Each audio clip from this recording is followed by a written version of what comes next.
Today is August 2nd, 2017, and this is the beginning of an interview with Edwin Tivol, a U.S. Army veteran. My name is Laura Gill, and I will be the interviewer here at the Bob Kirby Branch Library. First of all, I want to thank you for your service, and I'm glad that you're here today. And if you don't mind, would you please tell us your name and where and when you were born, and perhaps about your parents and siblings if you have any, and then we'll go from there. Happy to do so. My name is Edwin, Abe is my middle name, Tivol, and I was born in Kansas City, Missouri on August the 19th, 1942. My parents, who are both deceased, lived there for many years. My father operated a tavern with my grandfather for many years, and then worked as a manager in a grocery store. My mother was a homemaker until I was about 10 years old, and then worked in an insurance company as an underwriter. I'm an only child. My parents had been married 19 years when I was born. So to say that I was spoiled is probably an understatement, to say the least. Okay. You said that you were in the Army, and I wanted to you to elaborate a little bit about if you enlisted or were you drafted, and where you were before you entered the service. Well, I entered the Army from the Citadel. I was commissioned as a lieutenant in the regular Army in 1964.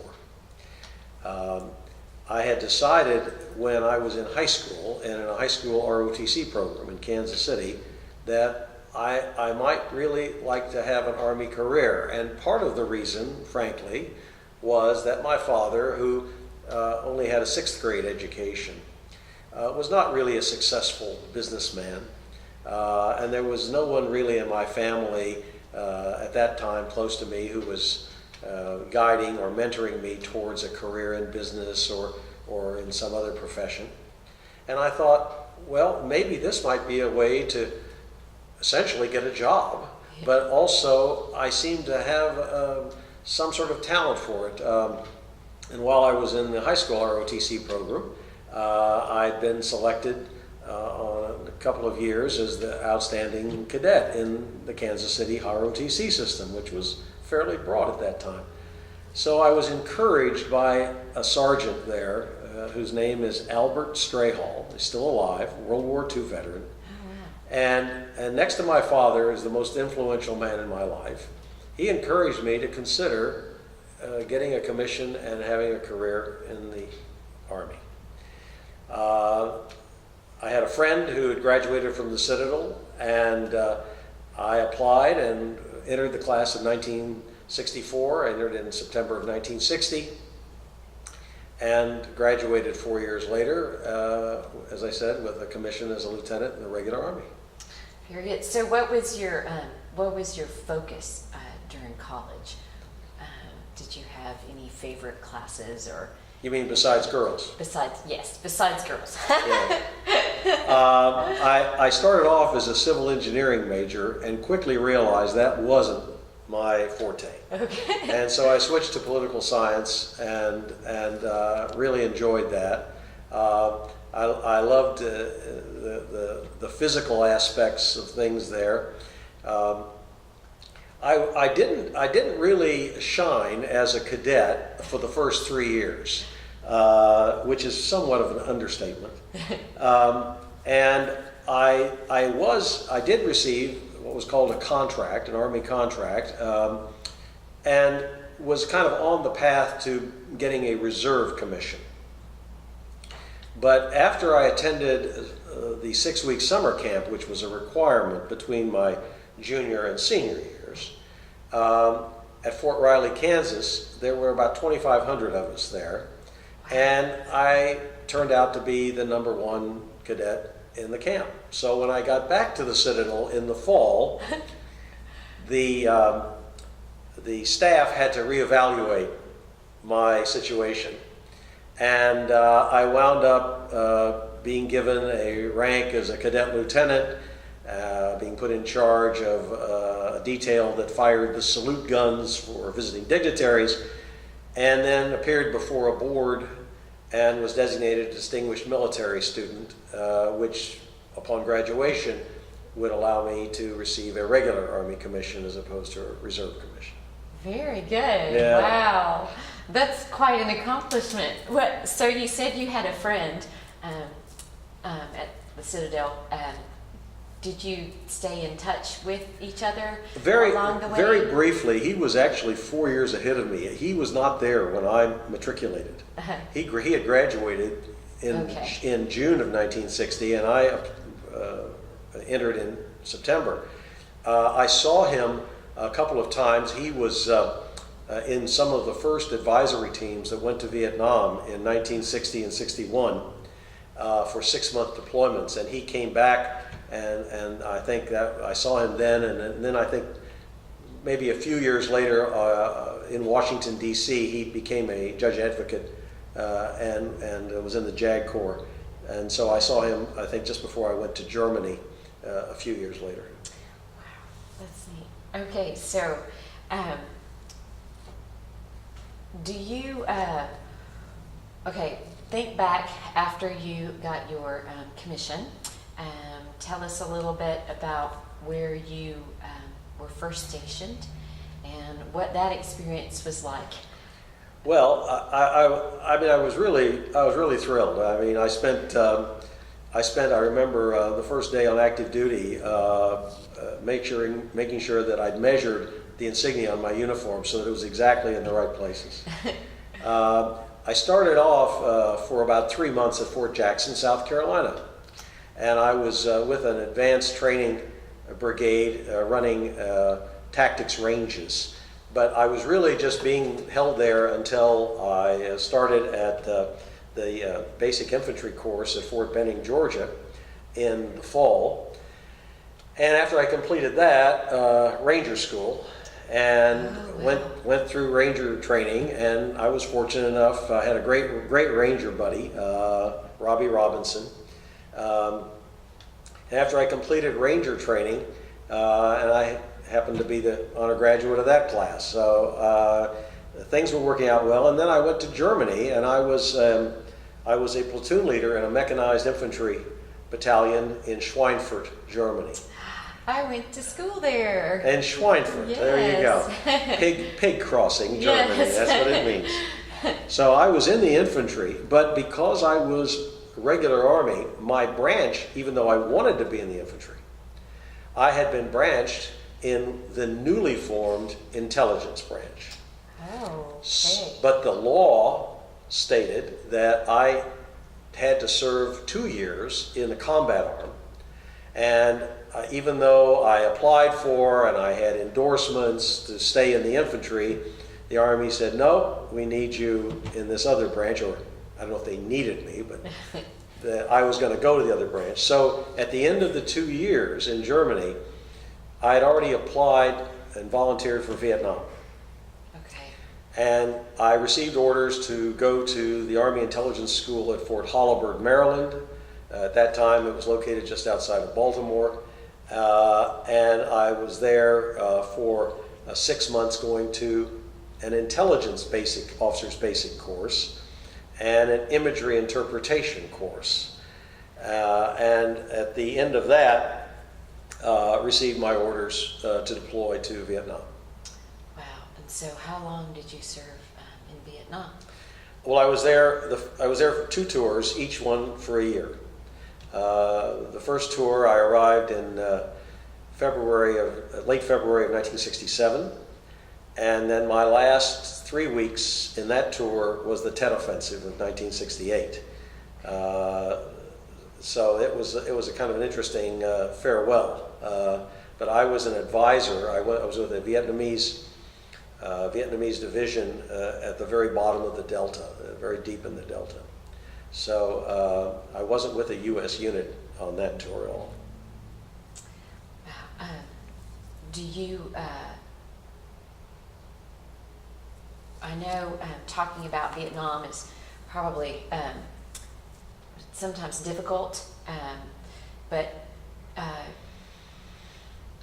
were you able to communicate with your family back home during that time, or what did you do to keep yourself going while you were there? Well, I was a bachelor.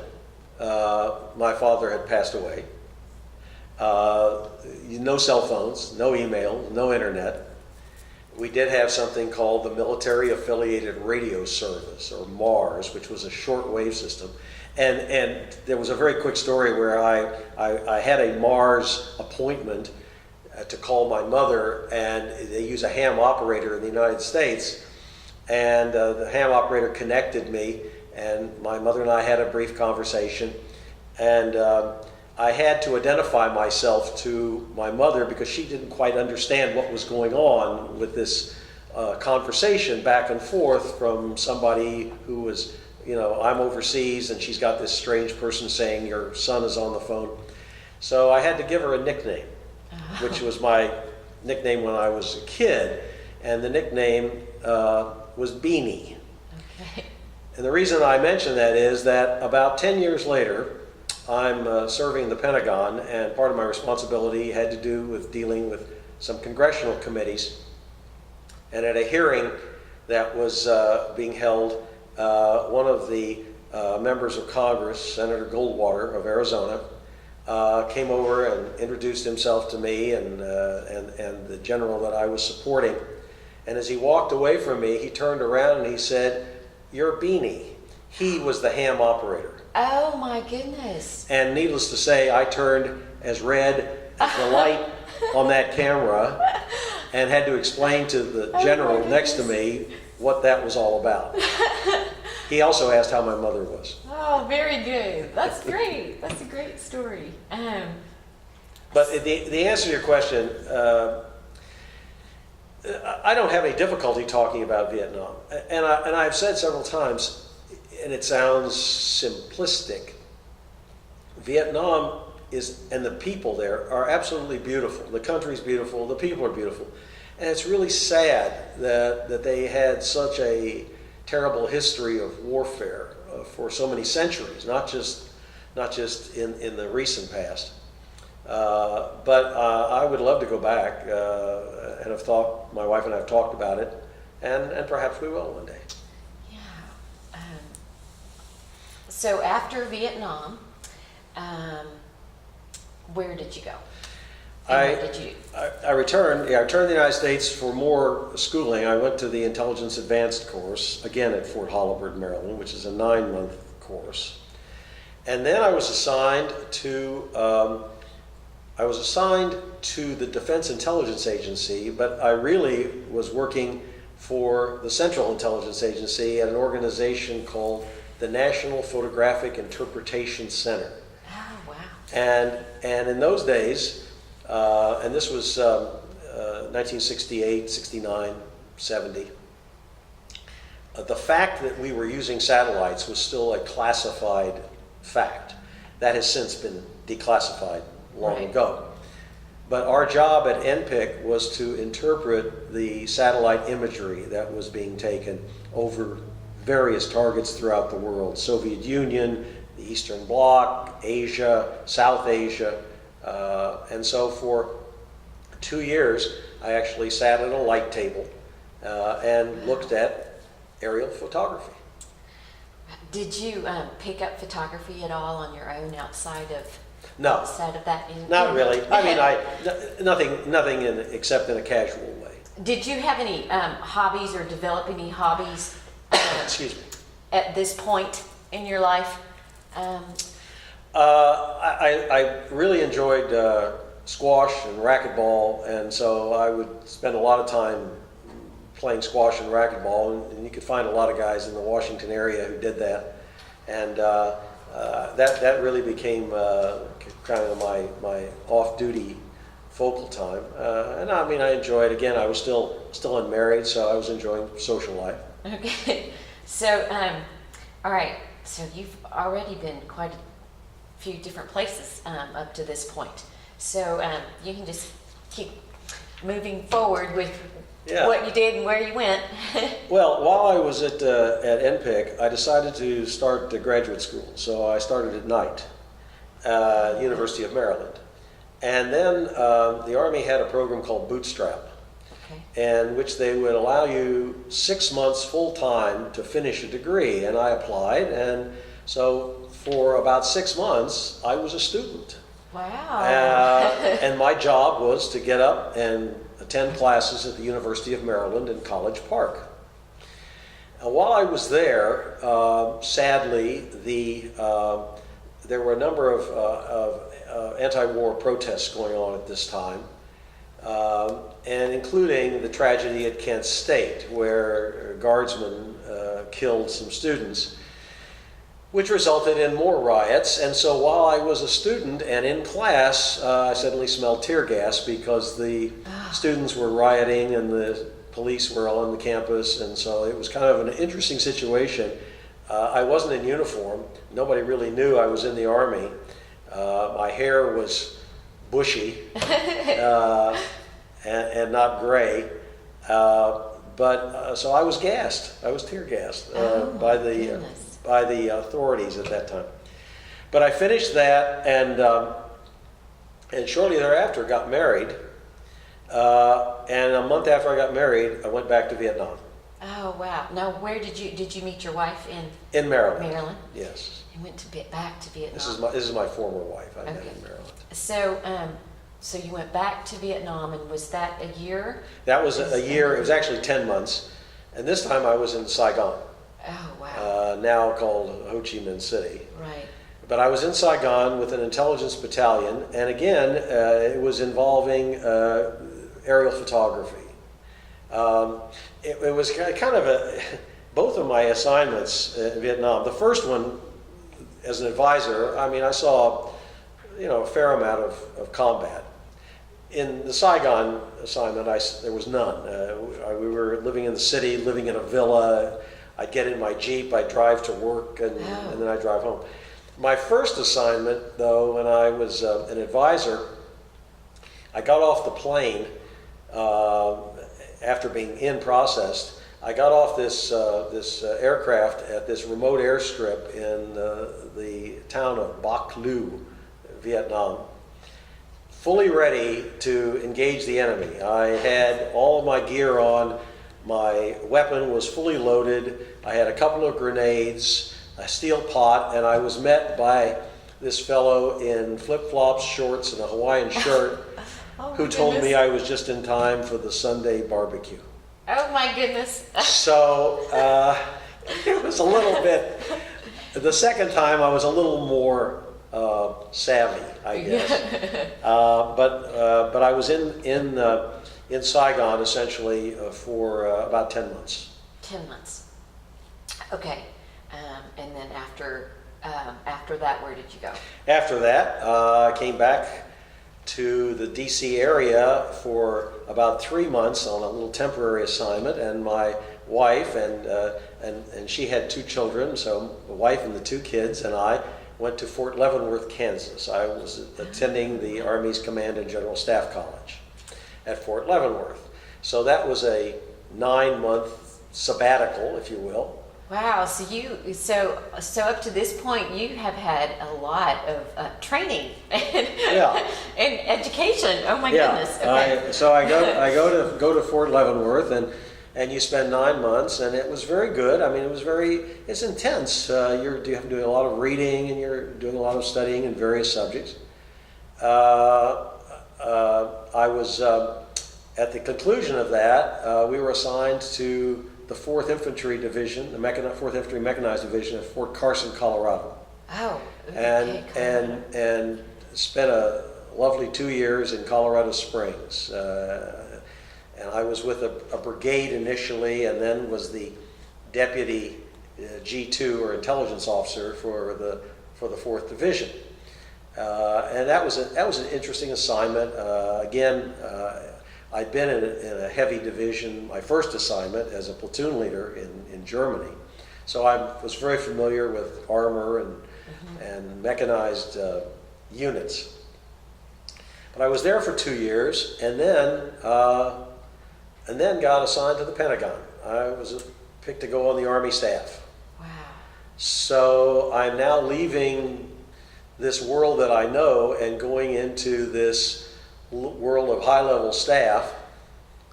And I remember my first couple of days in the Pentagon, and at that point I'd been in the Army about 12 years. And so I was kind of used to, the idea that, okay, I get an order, get a mission, and you turn around to your good NCOs and you say, Sergeant, we need to do this. At the Pentagon, I turned around and there's nobody there. It's me. Wow. I'm the one that's got to do it. Which is a real, you kind of get thrown in the deep end of the pool. But did you find that to be, did it take you a while to get used to that fact that you had a shift in what you did? It took me a while to get comfortable with that fact, but I had to get used to it pretty fast. Yeah.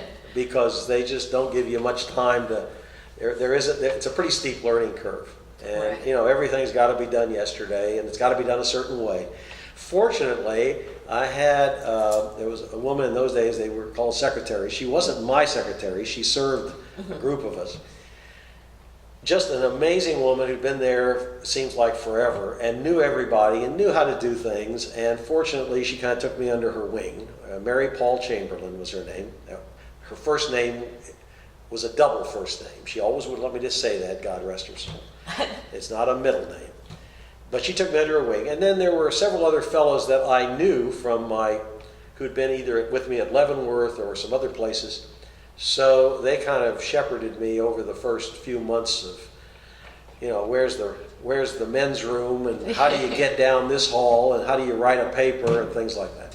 But it was tremendously interesting and educational because I was now seeing firsthand how the Army staff and the Department of Defense, and for that matter, how the U.S. government really operates at that level. Yeah, probably quite an eye-opener in a lot of regards. Very much an eye-opener. Very much an eye-opener, yeah. Some of it was really very, very good and very pretty. Some of it you'd say, boy, that's a hot mess is what that is. What, so during all of this time so far, did you have any challenges that you had to work through, or things that you had to change about yourself or your attitude about things and how you related to people? Or I was trying to, it's a wonderful question. I was trying to learn, I guess, more about leadership and how you do that. How do you create an atmosphere where you can lead people? I remember being asked by a woman that I was dating, this is before I was at the Pentagon, why are you in the Army? And I mean, she just really didn't understand. She wasn't being critical. right. And I said, well, one thing is you develop these relationships with people in a way where there's this tremendous level of trust, and you're ordering soldiers to do things, and they're sometimes putting lives in danger.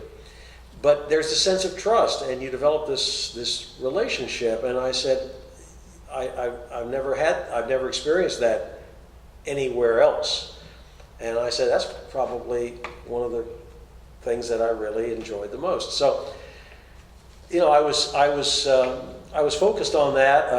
The time at the Pentagon was very busy. I met some wonderful people, worked with some great senior officers, colonels and generals. Really, really dedicated, very professional people. Unfortunately, my wife at the time, late in my assignment there, developed Parkinson's disease. And so, frankly, that became a focus the last 6 months or so of my assignment, 6 months to a year of my assignment in Washington. Taking care of her. Yeah. Well, she was not disabled, but clearly our lives were going to change. Right. Wow. So after you finished up at the Pentagon, where did you go after that? Well, I was in the Pentagon for 4 years, and partly because of my wife's situation, but partly because it was just intense. You're working, in some cases, 7 days a week. I took an assignment. My assignments officer called me, and he said, "We have a requirement for a professor of military science at a small college in Missouri. Wow. And the requirement is that person has to have a graduate degree in foreign affairs or political science. Would you be interested?"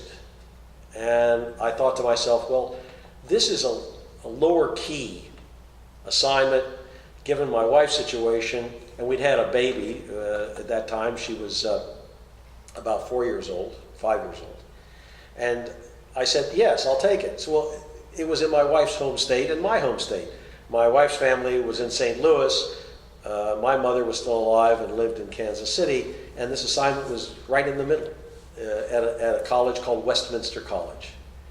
Westminster is a very famous small school because in 1946 there was an out-of-work British politician named Winston Churchill who visited Westminster College and made a speech. And the speech became known as the Iron Curtain speech. Wow. So I became immersed in the lore of Westminster College and the Churchill speech. So we were there, lived in central Missouri for about 3 years, and it was a good assignment. The problem was that from the Army's perspective, it wasn't very career enhancing. Yeah. Yes. I can understand that. I had been kind of on a fast track. I'd been promoted early to major. I'd been promoted early to lieutenant colonel. And now things slowed down.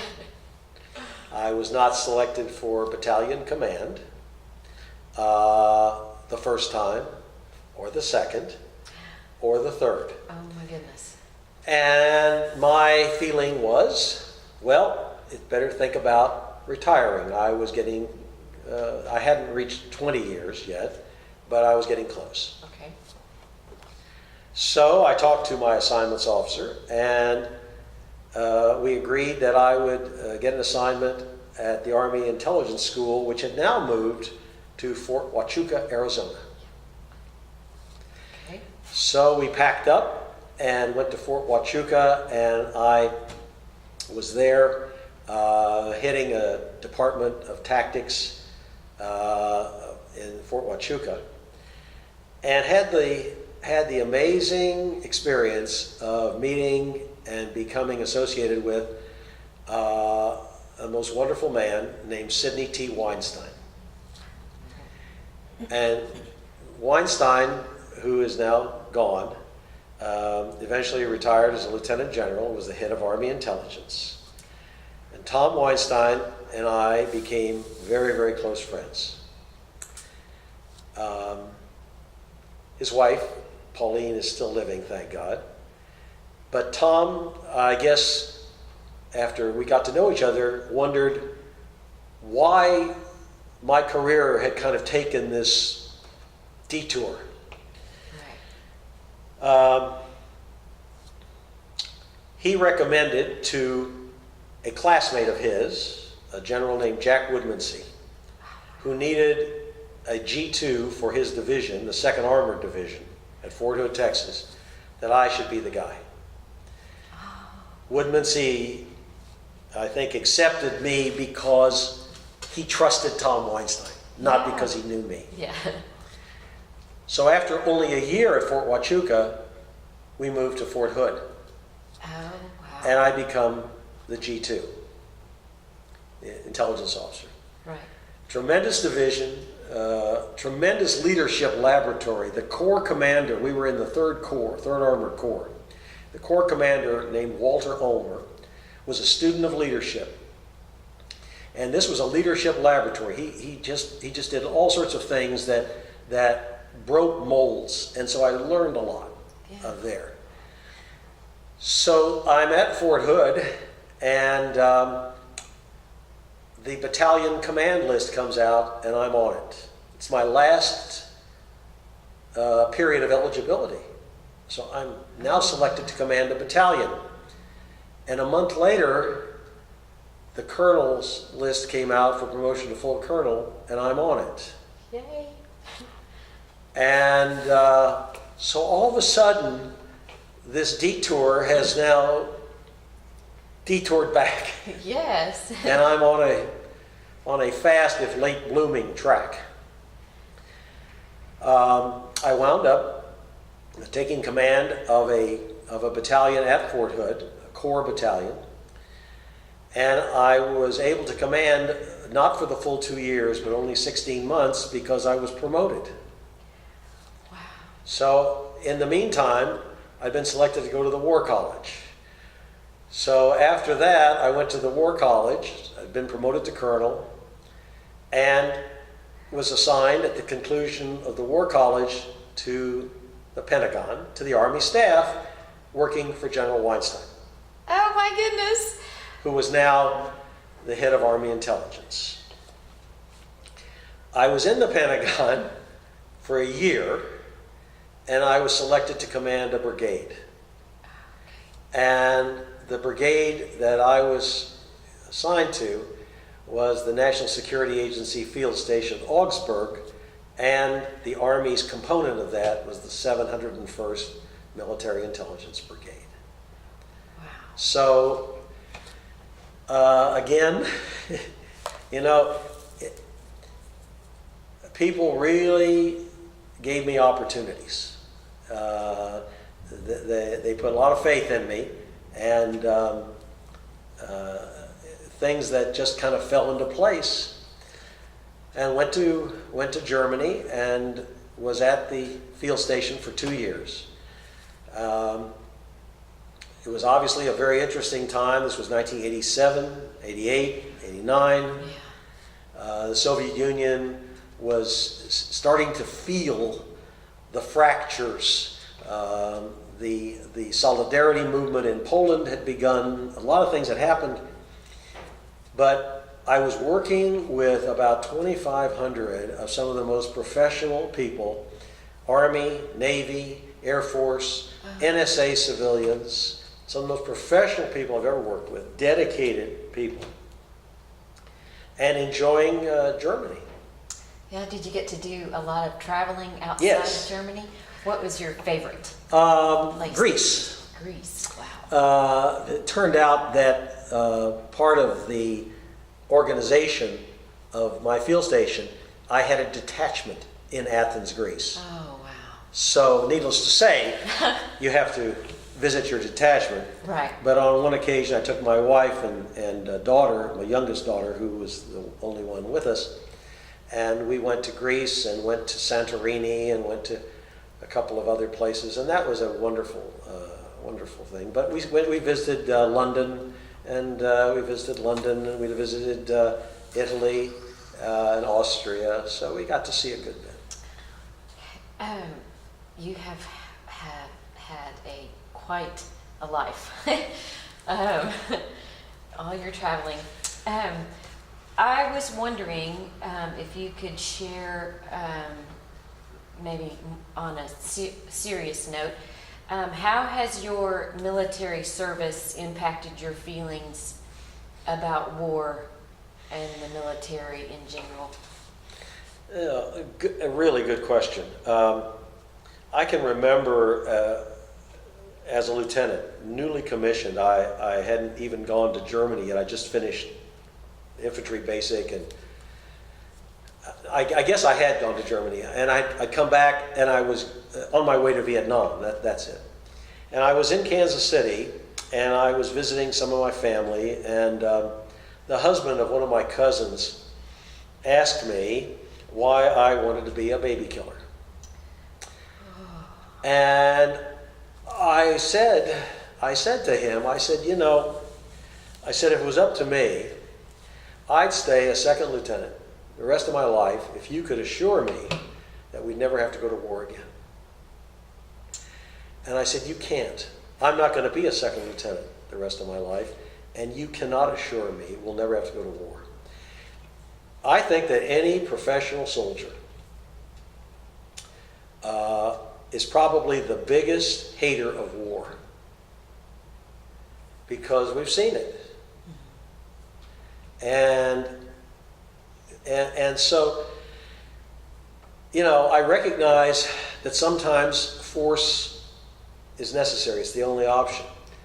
But it really, to me, is the greatest responsibility that the Commander-in-Chief and the other civilian authorities in the Department of Defense and the Congress have, is that before you commit American soldiers to combat, you need to really have a very good reason that the vital interests of this country are at stake, our security is at stake, and that you're going to do everything you can to get the job done and get them out, and not try to do it on the cheap. I had a friend who wrote a treatise about this called On Strategy, in which he essentially criticized how we went to war in Vietnam.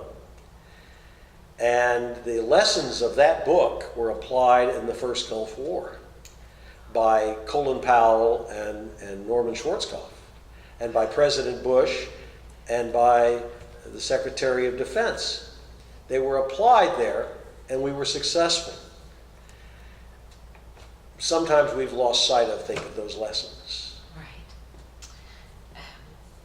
So, in conclusion, what message would you like to leave for future generations who will view or hear this interview? Well, first, I'm one of millions. So there's nothing necessarily unique about my experience. And I mentioned Al Strayhall, who served as a 19-year-old in 1943 and was in the Battle of the Bulge and fought in the horrific battles in World War II. There are people who have been through far worse than I and who come back wounded or who haven't come back at all. And I was very fortunate in that regard. But serving your country, and whether it's for 2 years or 22 or 32 years, I think gives you a deeper appreciation of what we're all about, and you kind of get a stake in what's happening. So I think it's something that every young man or woman should consider. You know, there's a lot of opportunities, and now I watched the transition as women were integrated into the armed forces. I was there when I began in the Army. We still had the Women's Army Corps. I saw that go away. I saw how women were integrated. I saw how they became you know, an integral part of the fighting force, and should, because they're American citizens. And so I think it's I think it's a great opportunity for people, and it certainly affected me, and I never looked back and said, gee, I made the wrong decision. Yeah. Well, I appreciate your sharing today, and if there's anything else you feel like you want to share that we haven't discussed, you can do that. If not, then we are finished. Well, then I think that's fine. Thank you very much. Great project. Thank you so much for your time. Pleasure.